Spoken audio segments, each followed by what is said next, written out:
जय श्री राम फ्रेंड्स, आप सभी को धनतेरस की बहुत बहुत शुभकामनाएं।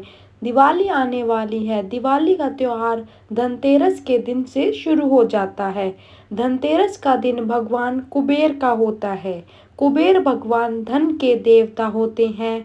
धनतेरस के दिन धन वैभव की प्राप्ति के लिए कुबेर का पूजन किया जाता है और अच्छे स्वास्थ्य की प्राप्ति के लिए आयुर्वेद के देवता धन्वंतरी का पूजन किया जाता है। धनतेरस की पूजा शाम के समय की जाती है। फ्रेंड्स, जब भी आप धनतेरस की पूजा करें, दिवाली की कोई भी पूजा करें, आप चौकी लगाएं तो आपको उत्तर दिशा की तरफ मुख करके हमें यह पूजा करनी होती है। आप दिवाली के दिन भी लक्ष्मी जी की पूजा करोगे तब भी आपको उत्तर दिशा में मुख करके ही पूजा की जाती है। सबसे पहले हम पीले रंग का वस्त्र बिछाकर हम एक चौकी लगा लेंगे।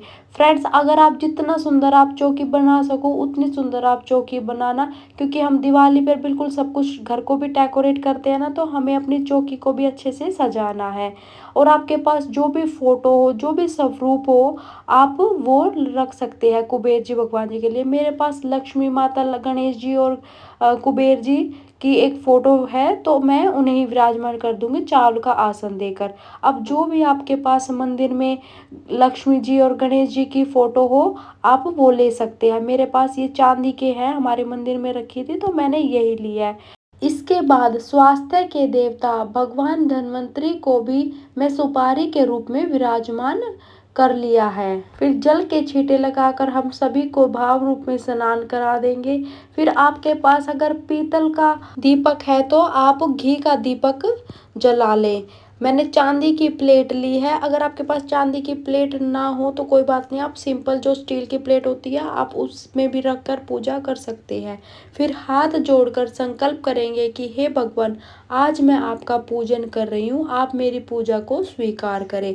मेरे घर में अन्न धन की बरकत दे और सबका स्वास्थ्य अच्छा करे। फिर वस्त्र के रूप में कलावा समर्पित करेंगे कुबेर भगवान जी को, और लक्ष्मी माता के लिए मैंने चुनरी ओढ़ाई है। धन्वंतरी भगवान जी को भी कलावा समर्पित करेंगे। और जो भी आपका लक्ष्मी गणेश की अलग से जो आपने फोटो या मूर्ति रख रखी हो तो आप उन्हें भी कलावा समर्पित करें। फिर फूल समर्पित करेंगे।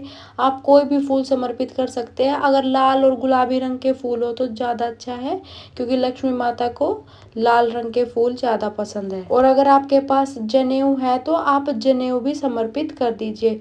फिर तिलक लगाएंगे। हल्दी और रोली से हमें तिलक लगाना होता है।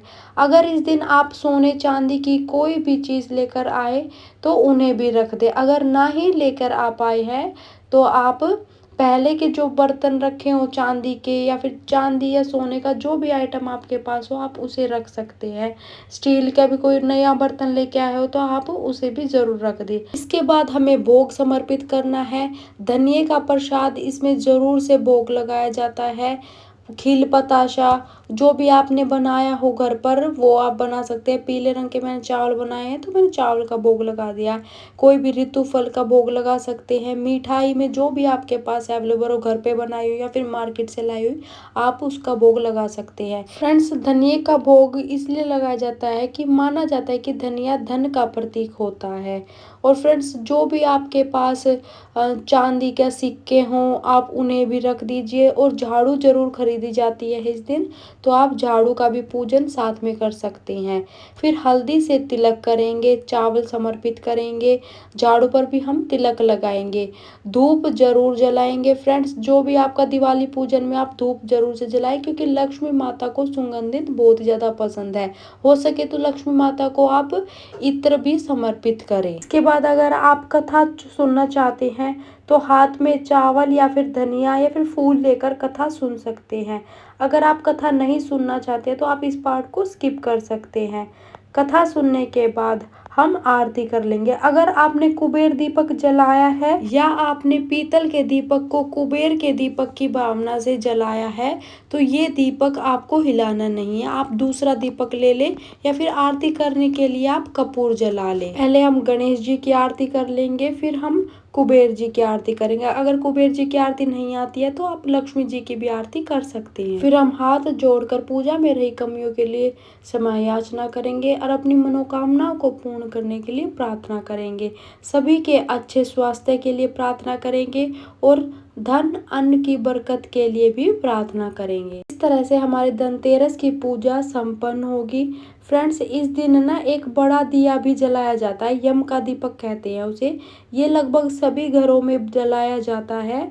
या फिर अगर आप बड़ा दिया नहीं जलाते हैं तो 13 जो दीपक है उनको जला सकते हैं। 13 दीपक जला सकते हैं धनतेरस के दिन, या फिर एक बड़ा दिया आप यम का जला सकते हैं। इस दिन आपको झाड़ू जरूर से खरीदनी चाहिए। और फ्रेंड्स, धनतेरस के दिन ही आयुर्वेद के जन्मदाता धन्वंतरि का पूजन करने से स्वास्थ्य अच्छा रहता है। तो आप कोशिश करें कि कुबेर जी की पूजा के साथ आप धन्वंतरि भगवान जी का भी पूजन करें। फ्रेंड्स, अगर आप चाहे तो आज के दिन आप अपने लॉकर और तिजोरी की भी पूजा कर सकते हैं। अगर आप चाहे तो, अगर आपका इसमें इतना सामर्थ्य है कि आप नया प्लॉट या नया घर, नई गाड़ी, नया कुछ भी आप खरीद सकते हो इस दिन, तो आप जरूर से खरीदिए। बहुत ही ज़्यादा शुभ माना जाता है धनतेरस के दिन कुछ खरीदना। फ्रेंड्स, वीडियो थोड़ा बहुत भी पसंद आता है तो प्लीज़ लाइक किया करो, मुझे बहुत ही ज़्यादा मोटिवेशन मिलती है वीडियो बनाने के लिए। फ्रेंड्स, इस बार धनतेरस 18 अक्टूबर 2025 को मनाया जाएगा। अगर आपको मेरी ये सिंपल पूजा विधि अच्छी लगी हो तो प्लीज़ मेरे चैनल को सब्सक्राइब करना और मुझे सपोर्ट करना। Thank you guys, bye bye, take care.